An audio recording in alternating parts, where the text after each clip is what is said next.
Welcome to today's webinar. We'll be taking this time to provide a step-by-step walkthrough of the material and the process that you're going to be using for your upcoming Promise Prophecies series. Our goal for today is that you leave with a deeper understanding of the material and that you get a boost of confidence in your team's ability to be able to run this series at your church in the coming weeks.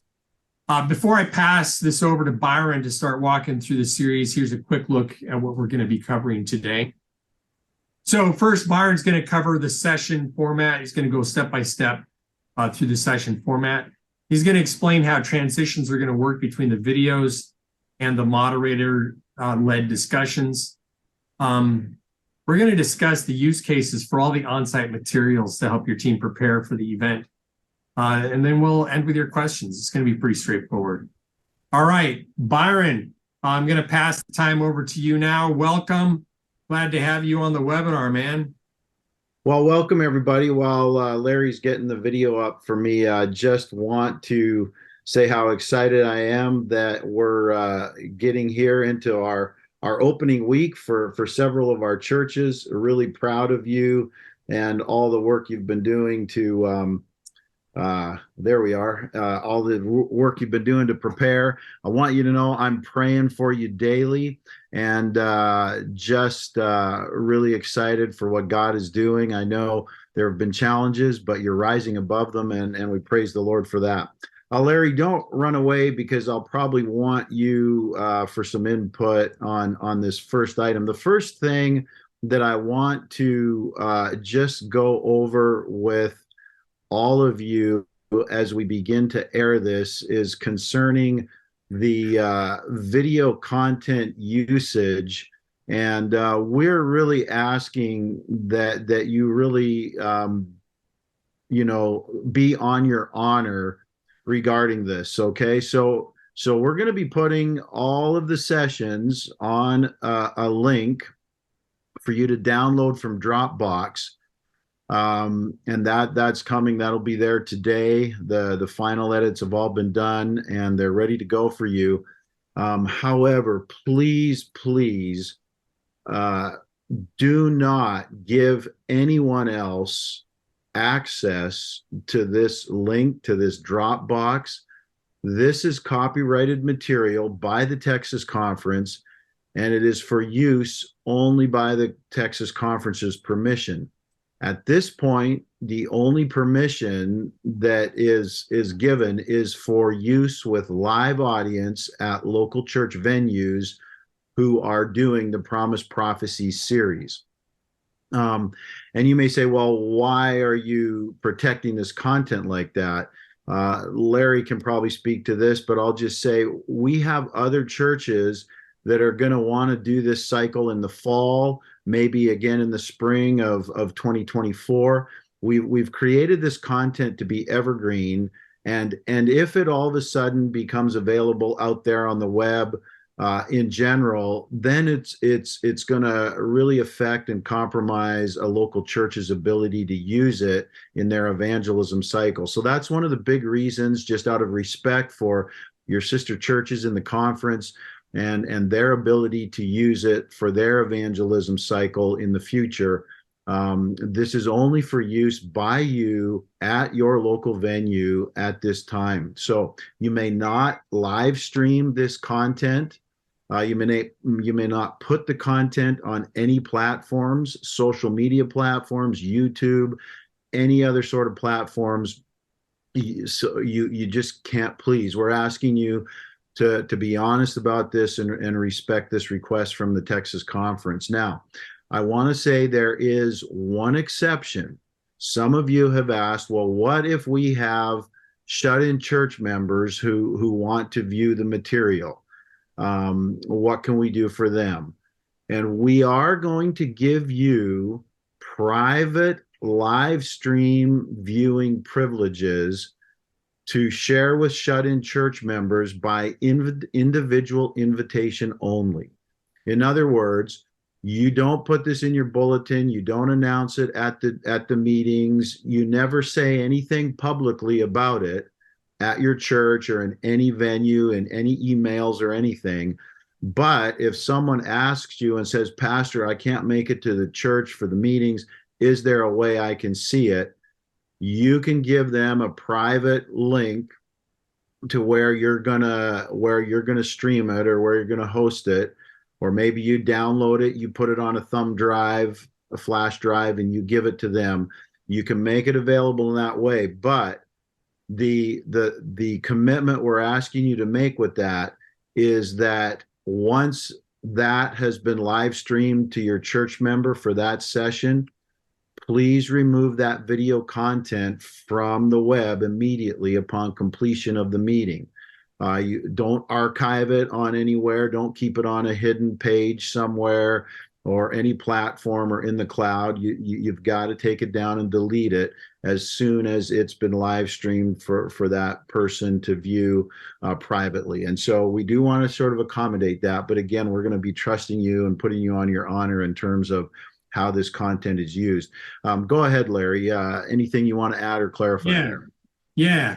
So I just wanted to talk about the psychology of why we're asking you to do this. Okay. And if you think about the movie industry, they have a profit motive, which is different from our motive for doing this, but the psychology is the same. When a movie comes out, nobody sees it. It's not available anywhere. The only way that you can see a movie is to go to the theater and watch it, because they want you to buy tickets to watch it. And if it gets out early, then that actually reduces the demand for that movie, which impacts their bottom line. For us, the same psychology applies.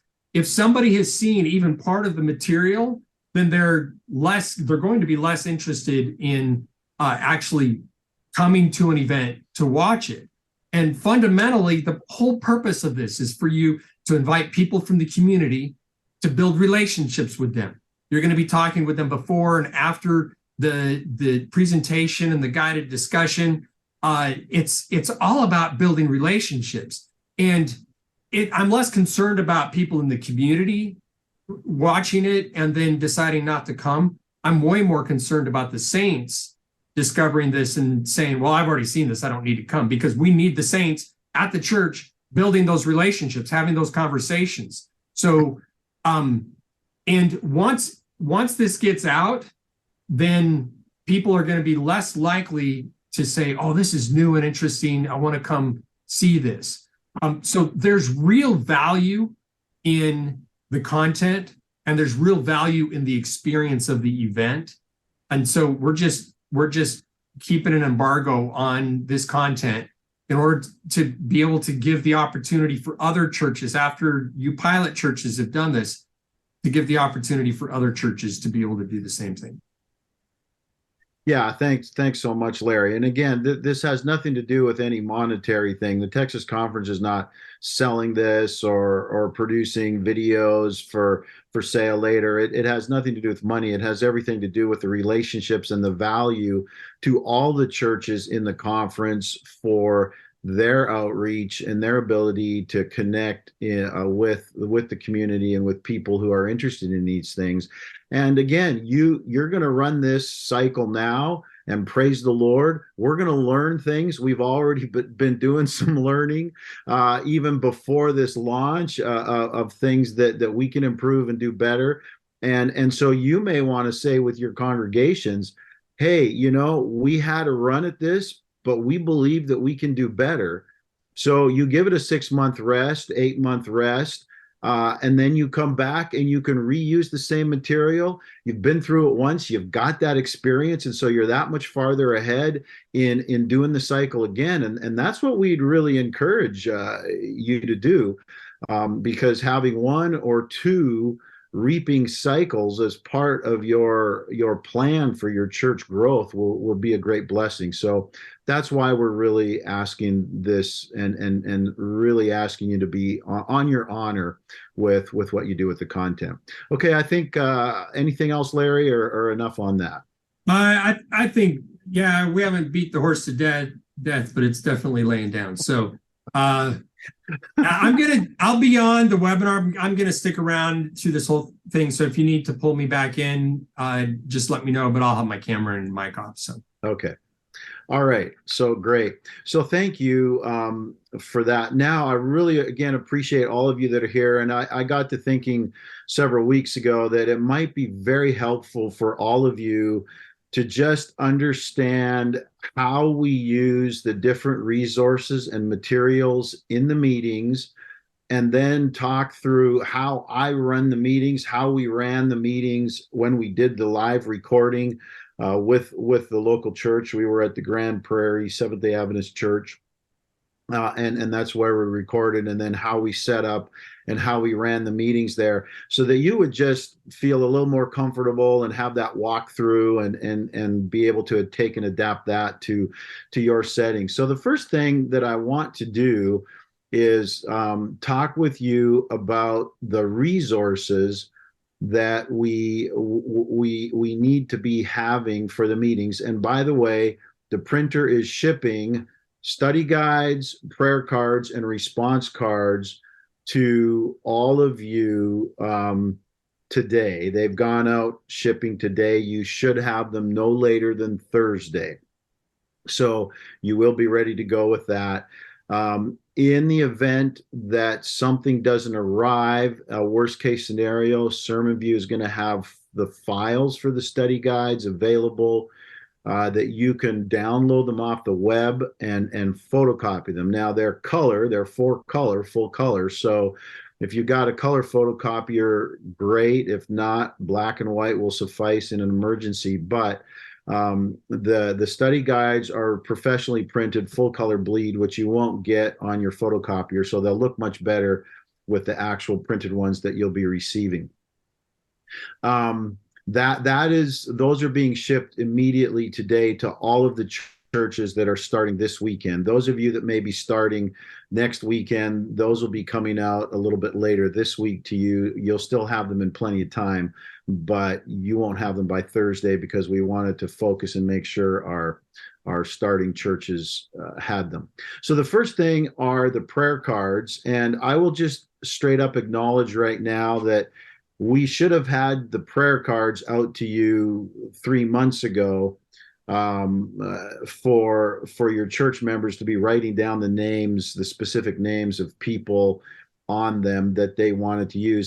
So this is the prayer card. On the front of it, it's got the Promise Prophecies info and encouragement, and then on the back, there are 10 blanks that you can write the names of the friends you're praying for. Now, it's still not too late to start this, and you could even start it now for your next cycle. But those prayer cards, please distribute one to every one of your church members, and have them write down the names of the people that they would like to invite to the meetings and be praying for. So those are what the purpose of the prayer cards is. The next resource I want to talk about are the response cards. Here are several samples, and they are all numbered and coordinated to each session that will be used. Then in the script, after you get to the end of the study guide, I have built into the script how I went through the response cards with the people in our guided discussion at the meetings. So there's guidance there for you on that.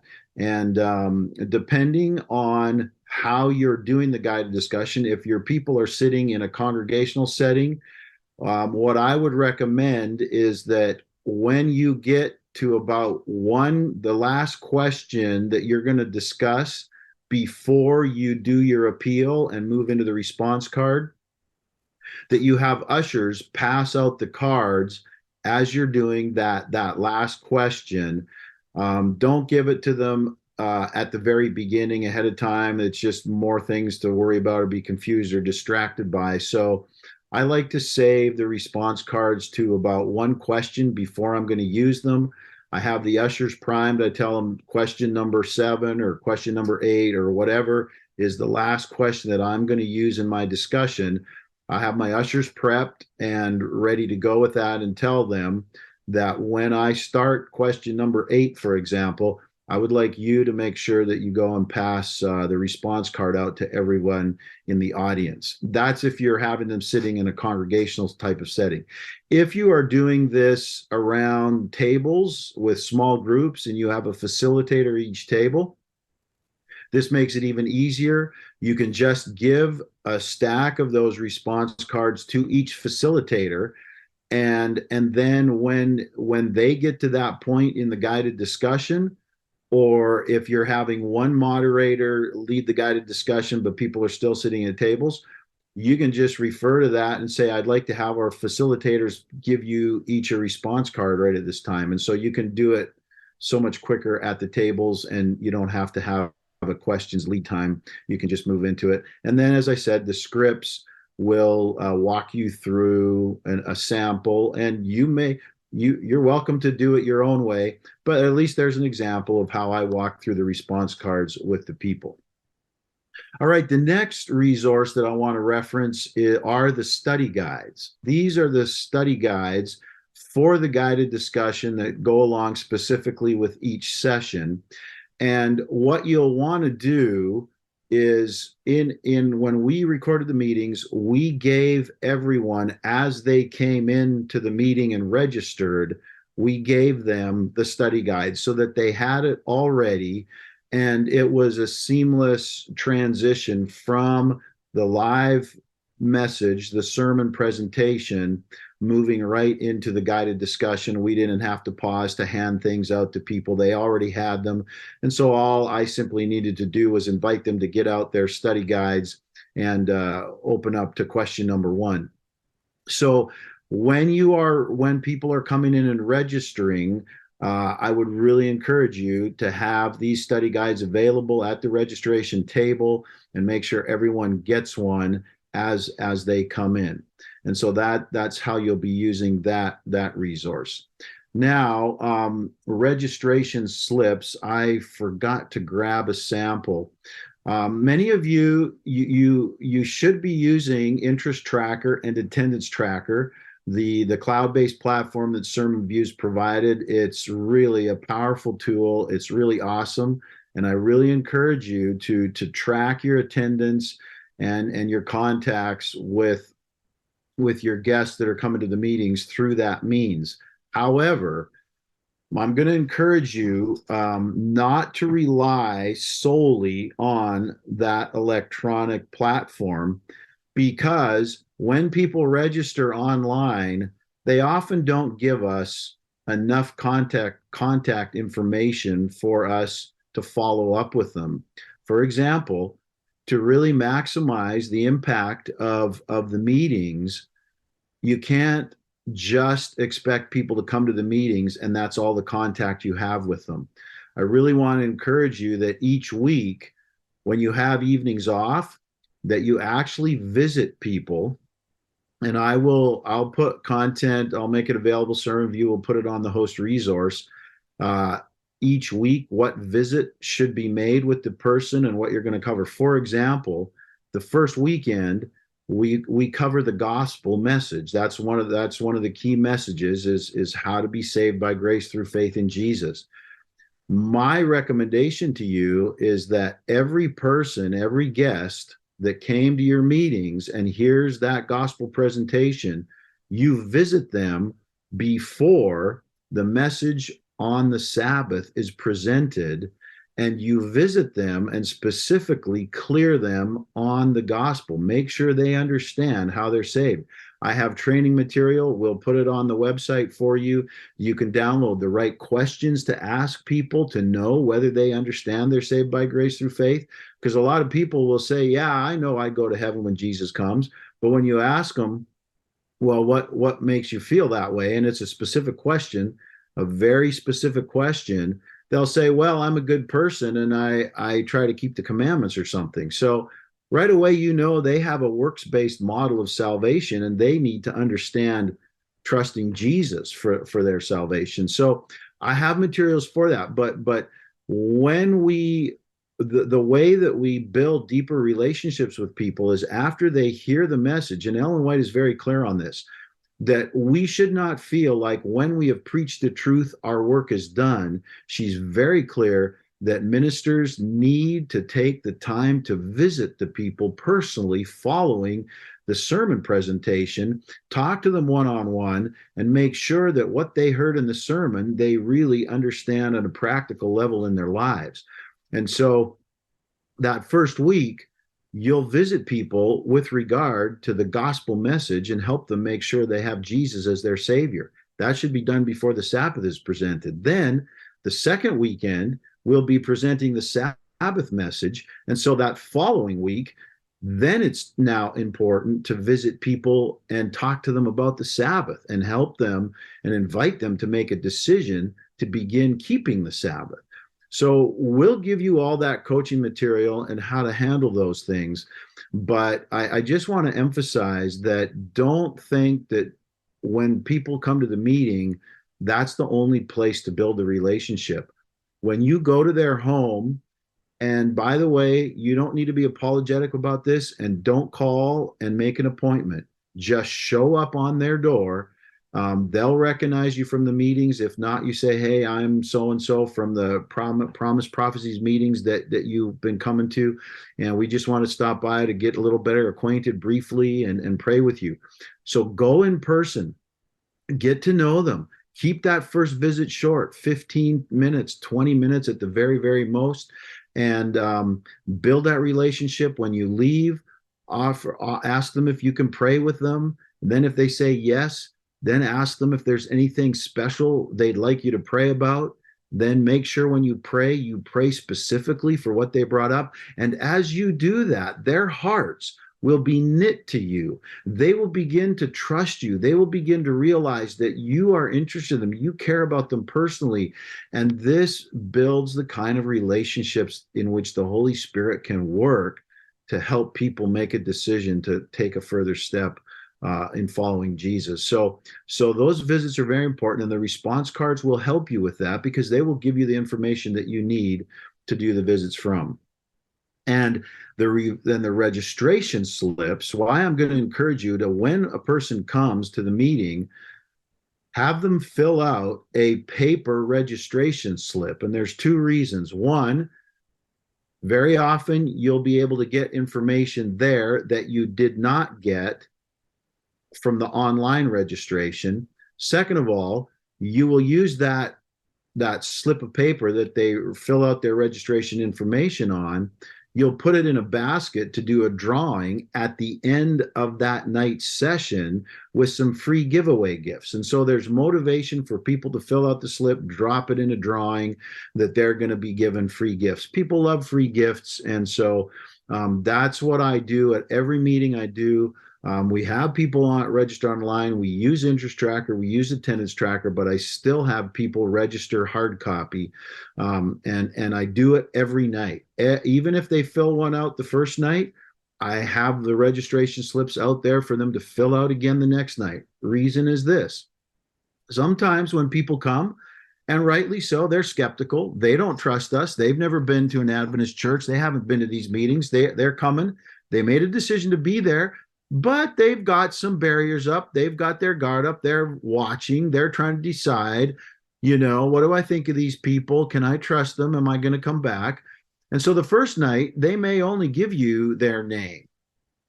But then if they come back the next night and the third night, and now they're feeling comfortable and they're liking what they're hearing and they feel better and they're beginning to trust, one of those later evenings, when they fill out the registration slip, they'll give you their address. They'll give you their phone number. They'll give you their email. They'll give you more contact information.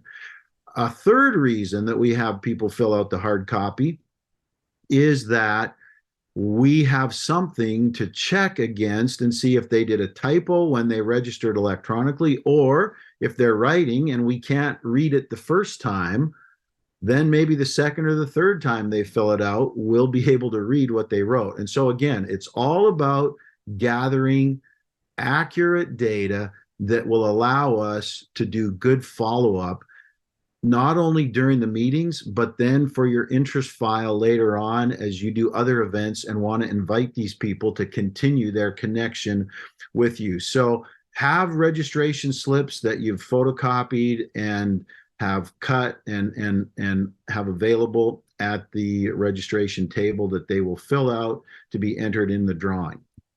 All right, now I want to talk about the It Is Written Bible study lessons. The It Is Written Bible study lessons go along excellent with the Promise Prophecies series for a couple reasons. They do well following along with the topic, the content that we go over. But second of all, since the graphics that I use are all sermon view graphics, which It Is Written also uses, the graphics that are used in these study guide, or these Bible study lessons, they are also graphics that I use in my presentations, my keynote presentations that people will see on the video. And so there's that graphic tie, that visual tie with what I'm doing on the screen and the lessons. Now, don't confuse these Bible study lessons with the study guides. So the study guides are what we have produced to use for the guided discussion that you will do live at your site. Those we've already talked about. They're just a simple single folded sheet of paper and booklet, folded in booklet form, and they've got about 8 or 9 questions. These is written Bible study lessons go over the content that we cover in each evening, but they're much more in detail and much more in depth than the guided discussion. And what I like to do is every meeting, when the meeting's over, as people are leaving, I want to give them some added value. I want them to have something else that free that they can take home with them and that will help them get deeper into the Word. So we present the content in the video session. We discuss it more in the guided discussion, and then we give them a Bible study lesson on that same topic that they can go home and that they can go through on their own time. Now, some people don't, but some people do.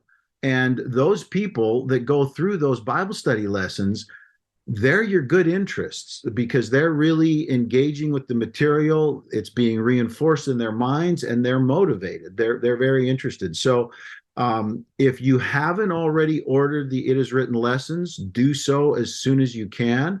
Or if you have them already at your church and you've been using those, you can just dip into that. Or if you have Amazing Facts lessons on hand and you don't have the It Is Written ones, you can substitute Amazing Facts Bible study guides to hand out after the session. I don't give the people the Bible study lesson at the beginning because I don't want them sitting there reading the Bible study lesson and going through it ahead of the message that I'm presenting, or being distracted with it during the message, or being distracted with it when we're going through the guided discussion. So that is something that your table hosts can hand the people after everything's done before they leave, or if you have the people sitting in the congregation as they're getting up and walking out the door, have your ushers and greeters at the door, each of them with a stack of those Bible study lessons to hand to the people for them to take home that go along with that night's particular content. All right, so now I want to talk about the booklets that are listed as the host resources: The Repairing of Sam Brown, Steps to Christ, and A Gift of Light. The Repairing of Sam Brown is not a book that you hand out at the meetings. The Repairing of Sam Brown is a book that you will use when you visit people after you've presented the Sabbath message. We've gone through that message on the Sabbath. The Sabbath is presented on session number 6. You can live stress-free. And then when you visit people after that session, take this booklet with them. And no matter how the visit goes, if they're positive toward the Sabbath, give them the booklet and say, hey, I've got a little gift I'd like to leave with you. Please, I think you'll find this a great story. Go ahead and read this.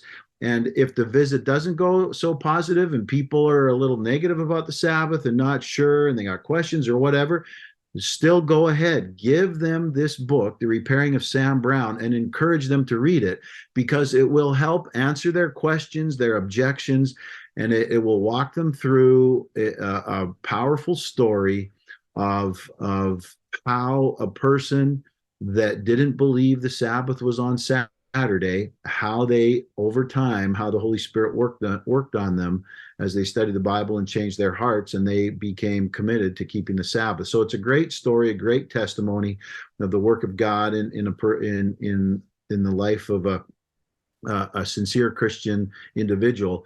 And so I want you to have that book, so that when you visit people, you will give them this book as additional material on the Sabbath message. So that will be used after session number 6 when you visit people regarding the Sabbath, The Repairing of Sam Brown.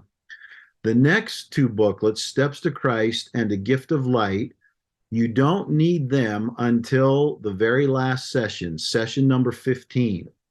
When I present session number 15, I am giving an invitation to people to become part of the Seventh-day Adventist faith. I'm showing them how Revelation prophesied a movement that God was going to raise up with a special message.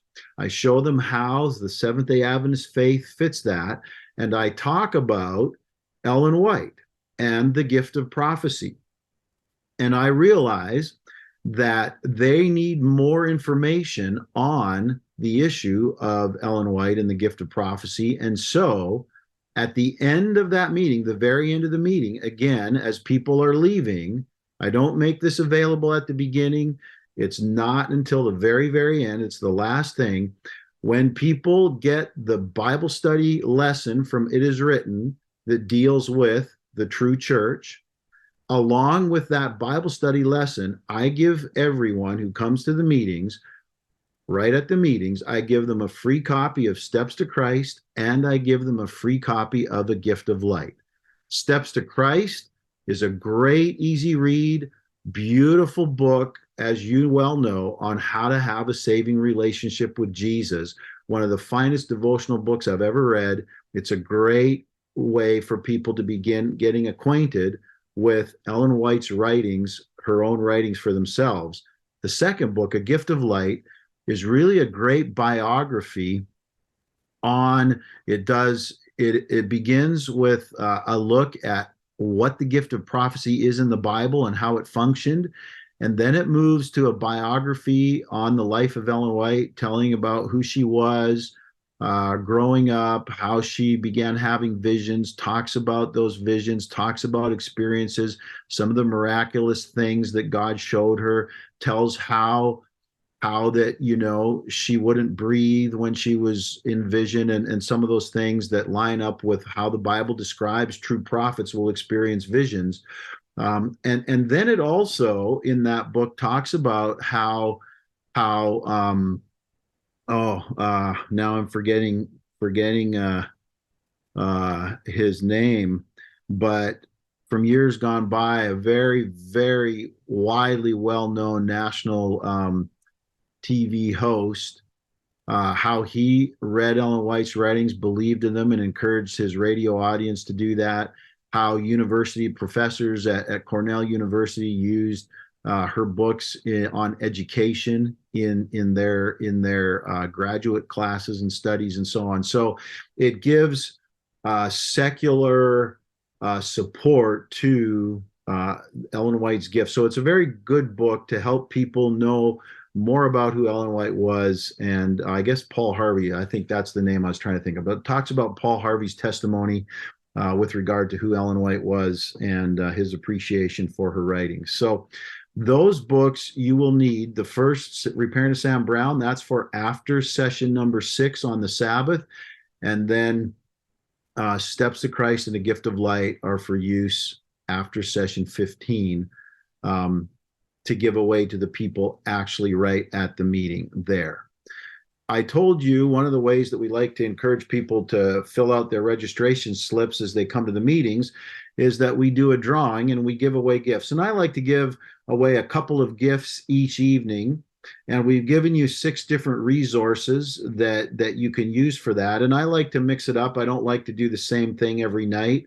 Um, and so as we look at these here, let's just when they get up on the screen here. So these 2 DVDs you can order from Amazing Facts, and the Cosmic Conflict deals with the origin of evil, sin, where did suffering come from. This is a great DVD that I like to use during the first half of the meetings. In fact, it's appropriate all throughout the meetings, but as opposed to final events, I never use final events during the first half of my meetings. And the reason for that is because the final events deals with topics like the rapture and some of those things. And people who are initially coming to the meetings, most of them are very bought into the rapture, and I don't want to use something that is going to confuse them, or something that's going to challenge, not, it wouldn't confuse them, but it would challenge their current belief system on the rapture.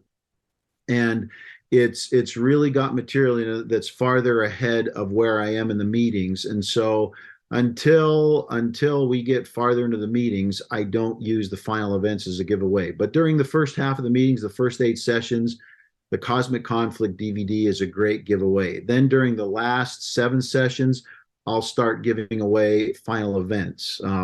So those are those 2 resources that I use as giveaways in my drawing. Then let's put up some pictures of the books. We have the Strong's Concordance, and we have some of the other ones from Advent Source, the Embracing God's Promises book, the You Can Understand Revelation book, and the Strong. We don't have pictures of those. Oh. Sorry, man. All right. Well, that's all right. We'll just they are all listed in your event coordinator's guide. They are all there, so you can look that up. The Strong's Exhaustive Concordance. People love this. It's a big book.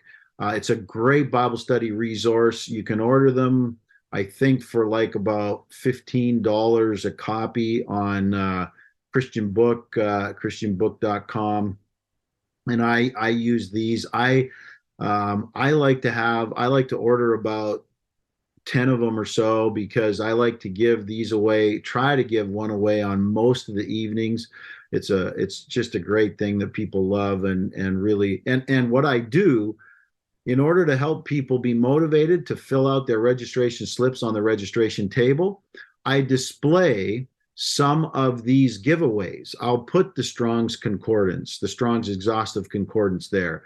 You might put the Bible timeline chart, and you might display some of the DVDs, and say, hey, these are some of the free gifts that we're going to give away in the drawing if you fill out your registration slip. So I have those on the registration table that people can see them, and then we give them away at the end of every session as after the guided discussion is over. Same thing with Embracing God's Promises book, the Bible Timeline pamphlet, and then the You Can Understand the Book of Revelation book. Those are all available on Advent Source. They're in the event coordinator's guide. And so what I would do one evening is the first evening, I might start out by giving away the Cosmic Conflict DVD and a Strong's Exhaustive Concordance. Draw 2 different names. Usually I give away the DVD first, and I save the Strong's Concordance for the second giveaway. And then the next night, maybe you'll give away Embracing God's Promises book and a Cosmic Conflict DVD. And then the next night, maybe you'll do the Bible Timeline book and the Strong's Exhaustive Concordance, or something like that. So you'll just kind of change it up and mix it up, so that each evening people say, well, if people have received a gift or 2 already, they say, well, I already got that, I don't need to fill out my registration slip. If they're getting new gifts every night and they're changing up, then they'll say, hey, I didn't get that gift, I'm going to want to register, because I want, hopefully I can win another gift, a different gift. Now, the other thing that I want to make you also aware of, how do we handle the drawings? We ask everybody that comes to the meetings to register, whether it's a guest from the community, whether it's a church member, whether it's a child, everybody that comes to the meetings, we want everybody to fill out those registration slips, because if guests come and you ask them to do it, but then a church member doesn't do it, they're going to start to see, hey, wait a minute, there's differences here. And if they don't have to register, why do I have to register? So it's just a rule that you need to follow, that everybody fills out a registration slip. But then what I do before the drawing is I want the gifts to go to my community guests. So I ask somebody that knows all the church members to go through the drawing names and pull out the slips from church members who filled out their registration slips, pull all those out, and only draw from the basket with the names of the community guests who are attending. Or maybe you've got an attender from your church who's not baptized yet. Leave those, anybody who hasn't made a decision to be a part of your church, leave their name in the drawing, but people who are already members of your church, pull their names out. Do that early on. As you get down toward the end of the meeting, maybe you don't have a lot of guests, and so everybody's gotten gifts and so on, then you can start putting in the Adventist names toward the end, and you can draw with all of the names, and Adventists can begin receiving gifts as well. But for the first weekend or 2 weekends of the meetings, make sure that you just draw only from the names of the community guests that you have attending. So that handles all the different resources that we really have encouraged you. These are not the things that are really optional. These are things that you should have and should be using during the meetings to really build interest, keep people encouraged, have gifts to give away. It's positive things, free things, and other things that will just help people feel like there's value added to the experience that they're getting. All right, I'm going to quickly move to talking about the nightly program schedule. And so I'm really encouraging you have on, especially on the first night, if you don't have the opportunity to really get everything set up ahead of time, make sure your volunteers on whatever night you're starting are there at least an hour before the meeting. If your meeting is starting at 7, for example, if your meeting's starting at 7 p.m., then make sure your volunteers are all there by 6 o'clock, and that you have everything set up and ready to go by about 6:15, 6:30 at the very, very latest. Guests often begin arriving easily 30 minutes before the meetings. And so you don't want to be running around trying to get things ready as guests are arriving. You want to be prepared. You want to be professional. You want to be set up, ready to go. And as people come in, you want them to have the feeling, hey, these people have their act together. This is not some disorganized fly-by-night thing I'm coming to. They know what they're doing. They're set up. They're ready to go. We want it to really be that professional, guest-friendly environment that we talked about in another earlier webinar in the preparation for doing the Promise Prophecies series. So make sure your people there are an hour ahead of time. Everything's set up, ready to roll. And I'm going to encourage you to have have your registration table set up and have at least 2 separate registration stations that have all the materials there at them. You'll need pens there for people to use to fill out the registration slips. You need your registration slips. You need the study guides for the guided discussion that people are going to be having. If you're offering them the free Bible to use during the meetings, because we put the page numbers for that Andrew's study Bible on the screen that helps people turn to the Bible verse and read it for themselves. You're going to want to have the Bibles at the registration station, the study guides that you'll give them, pens for them to write with, the slips that they'll fill out, and then a basket to drop their slips in once they fill them out. So have 2 stations, 2 completely separate stations, all set up with all those materials at each one. And the reason is when people start coming to the meetings, many times you'll get a few coming earlier and then some people through, but oftentimes there's kind of a rush at getting close to the start of the meeting, sort of at the last minute. You don't want a big lineup of people waiting to get registered, because either again, it puts them off a little bit. It may discourage them from registering. And so you want to have at least 2 stations so that there doesn't get to be a big backup and people can get registered and filled out and into the meeting quickly and efficiently, and have all the materials ready there to go. Then I really want to encourage you, be prompt. Don't start at 7:01 p.m. When I do my meetings, I am obsessive compulsive about starting at 7 o'clock sharp. If whatever time we announced as the beginning of the meeting, the MC walks onto the stage and does the welcome immediately at the stroke of that time. 7 o'clock, not 7, not 20 minutes or 20 seconds past 7, not a minute past, not waiting around. If there's one person there, if there's nobody there, start the meeting at 7 p.m. sharp if that's your start time. And do a welcome your guests there. Introduce yourself. Say, hey, I'm Byron Corbett. I'm really excited to be hosting you for these meetings. So glad you're here. And your comfort is one of our priorities. So if there's anything I can do to help you, let me know. If it's too warm, too cold, make sure you announce where the restrooms are and all those kinds of things. Tell them where the children's program is and walk them through those things. Do that welcome. And then following your welcoming them there, and then talking through the housekeeping announcements, explain to them why we had them register, and make sure everybody got a pre-registration slips. Did you fill this out? We're going to enter you in a drawing. We've got some free gifts we're going to give you. Talk that through in those opening announcements. And then you can make a brief introduction to the video, and then you can segue right immediately to the video by about, let's say you're starting the meeting at 7 p.m. Your welcome should take 30 seconds to a minute. So by 7:01, you'll be making your announcements.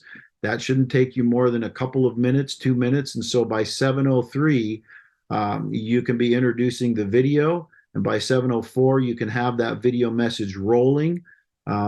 There is a video trailer, a video introduction to the video, and it's about 40 seconds long. And then it goes into me speaking. And then at the end of the video, there is a little video trailer that is me announcing to the audience that I'm handing the time over to the local moderators for further discussion and Bible study. And so then that's about a 20-second handoff, and it sets you right up to then, after I'm done talking and making that transition to you. And by the way, in the messages, I wrap up with a soft appeal, but I do not do the response card in the video message. That is only handled at the end of the guided discussion by you live at your site. And that's why the scripts for the guided discussions have a sample appeal and going through the response cards. So I transition to you, and then right at that immediate point in time, then you can invite them to get out their study guides and open up at question number 1, and then ask for a volunteer to look up the first Bible verse, and you can go from there and walk through your guided discussion. Make sure that you familiarize yourself with the guided discussion ahead of time. Go through, look at all the questions, and gauge how much time you're going to spend. You may use all of the questions, you may not, but that's something that we're leaving to you to discern how to make sure things flow best and cover the important material that needs to be covered. Then once you're done the guided discussion, and that should be about 30 minutes long, then by 8:05, after we finish the guided discussion, we immediately then I have a closing prayer to wrap up the guided discussion, and then immediately do the drawing. That's when you have your drawing basket down at the front. You've got the two gifts you're going to give away, or an usher has the gifts. You do the drawing, and then your usher will give the gift to the name that you draw, and so on. Then make your closing announcements. Remind them of what day and time the next meeting is. Tell them what the topic is and encourage them. They're really going to get a lot out of it. And then go ahead and dismiss them. Give them the refreshments. They can enjoy the refreshments or whatever you might be planning. So that is how I ran my live meetings, with what I've just gone through, the timeline that I just walked through, and the order we do things in. And I'm going to wrap up my conversation and just turn the time over to you for Q&A that you might want to have some items for further clarification on. All right. Let's take a look at the any questions that might have come in. Byron, tell us again. I mean, the videos are obviously a key piece of this. Tell us again how we're getting the videos. Okay, yeah, thanks for that, Larry. We are making available, and maybe Lori wants to give more details, but I believe on the host site, there will be a link to a Dropbox folder that you can download the videos from at your convenience to your local site. What I want to encourage you to do not stream the video from that Dropbox folder. Right. They're all big files. They're like 10 gigabytes or more video files. So make sure that who's ever in charge of your AV and who's ever in charge of setting up to play the video, that they download the entire video ahead of time and play it directly from the hard drive on their computer to your screen or your projector, whatever, however you're choosing to give the visual experience. So Lori just told me we're not actually going to be putting links on that page because that page is publicly accessible. Okay. But we will be emailing to each of you a link to be able to download those. So, okay.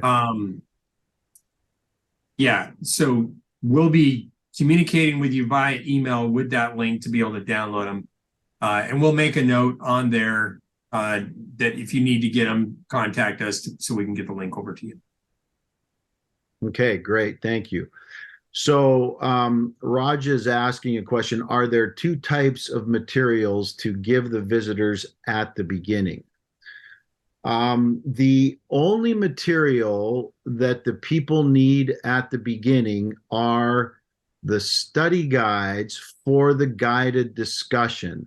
They don't need the Bible study lessons. Those we hand out at the end, but they do need at the beginning. So by materials, I'll just say this. You want to have the registration slips that the people will fill out at the table. That's at the beginning.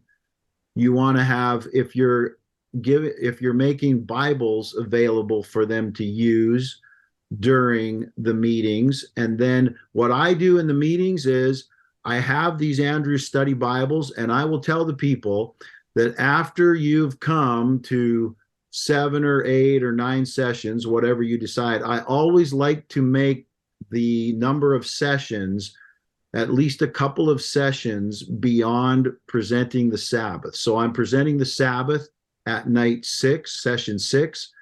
So I will tell people that that beautiful Bible will be theirs free once they have come to, let's say, 9 sessions, 8 sessions, 9 sessions. So it's just another way, a gentle way to encourage people. Don't quit coming after you've heard the Sabbath, even if you're not sure what you think about that. And it keeps them coming into the meetings, and then it's theirs free. It becomes their Bible free. And that Bible, if they were to try to buy that Bible at a bookstore, that Bible would be a $40 or $50 Bible very easily. So it's a quality Bible, it's a quality gift, and so those Bibles are available. So what I ask them to do is I have a little card in the Bible that they can write their personal name on. And so I ask people, this Bible is free for you to use during the meetings, but at the end of tonight's meeting, please drop it off at the registration table. Make sure your name is on the card in the Bible, and then we'll have the Bible for you, your very own Bible for you to pick up when you come back tomorrow night. And then after 9 sessions, that Bible is yours free, and you can take it home with you. You can give it to a friend. You can do whatever you want with it. So the materials at the beginning, the registration slip for them to fill out, the Bible, if you're making that available for them to use during the meetings, and the study guide for the guided discussion. Those are the 3 things that the people should have when they come into the meeting at the beginning. The Bible study lesson from It Is Written or Amazing Facts is not until the end. That's what they will receive at the conclusion of the meeting as they leave. Okay, great question, Ryan. Should we call the registered guest to remind them of the meeting? Here's what I recommend. I really recommend that you all immediately begin building a texting relationship with all the people that pre-registered for the meetings. I actually had sent Edwin Ledesma an email with about 4 or 5 sample texts so that you can, I sent this to him on Sunday or Monday, so that Monday there's a text message for him to send out, Wednesday another text message, Thursday a text message, and Friday a text message. They're beginning their meetings Friday evening. So Sermon View sends out an email reminder for the meeting. So they are getting that all automated from Sermon View. Sermon View has been sending from their system multiple reminders along the way. But something that helps, I think, encourage people who pre-register through social media to actually cross that barrier of coming in person and coming to your church is if you, as the local host, will send them a quick text message today saying, hey, my name is, just give your first name or first and last name. My name is Byron Corbett.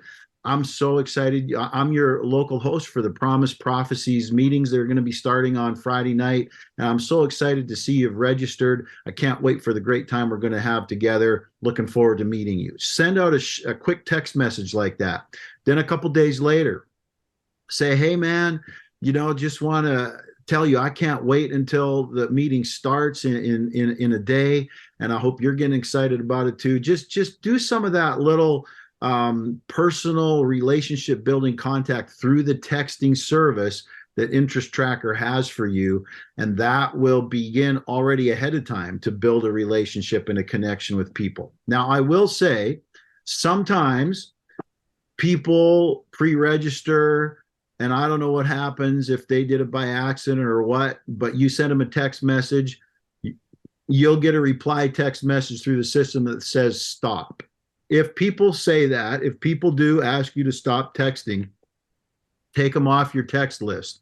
And either the way that you can do that, there's 2 ways, and hopefully Sarah explained that when she was orienting you with Interest Tracker. You can either, and by the way, before you send the text messages in Interest Tracker, make sure that there's a phone number there. If there's no phone number, don't send the text message to them. Because that's obviously not going to work.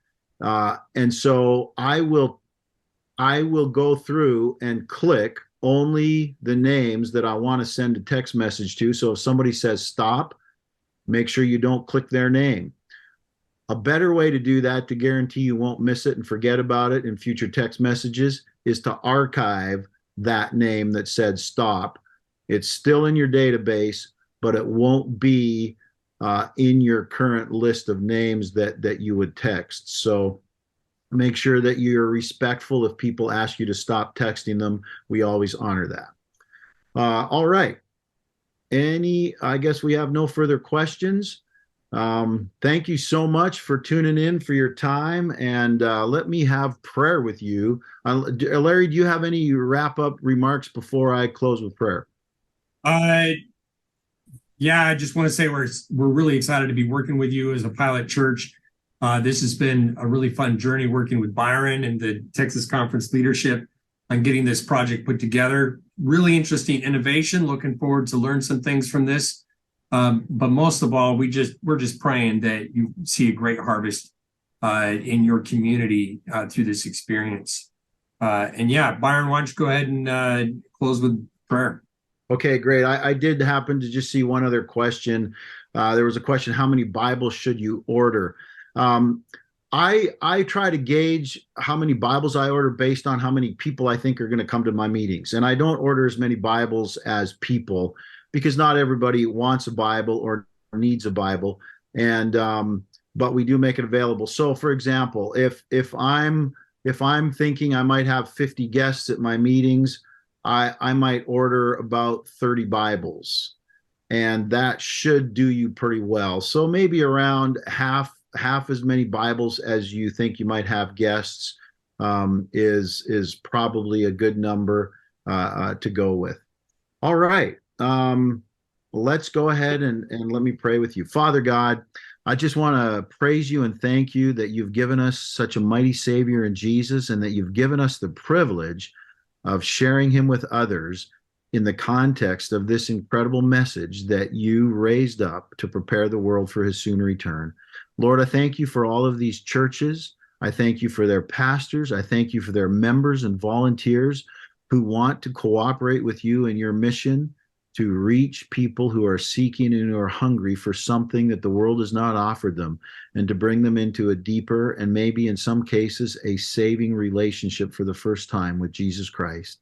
I pray that you'll pour out your Spirit, God, because we know that it's not by our human might and power that hearts will be changed. We know that you alone can do that miracle. However, you need humans to put forth effort, to work hard, to do our best to prepare an environment in which people can respond to you in a positive way. And so I pray that you will bless each and every one of these churches and members and pastors as they work together to accomplish this. And may we learn excellent things that are going to help us be more effective in our soul winning. And Lord, may there also be fruit, and may there be relationships that turn into long-term commitments to Jesus and connections with our local churches. And may there be baptisms as a result of what we're doing together. Thank you for hearing this prayer, Lord. I pray that you bless Sermon View as they continue to support, and thank you so much for the team that's there. I ask all these things now in Jesus' name. Amen. Amen. All right. Thank you, everybody. Thank you, Byron. And looking forward to working with you in your meetings. Absolutely. All right. Take care, everybody. We'll see you next time.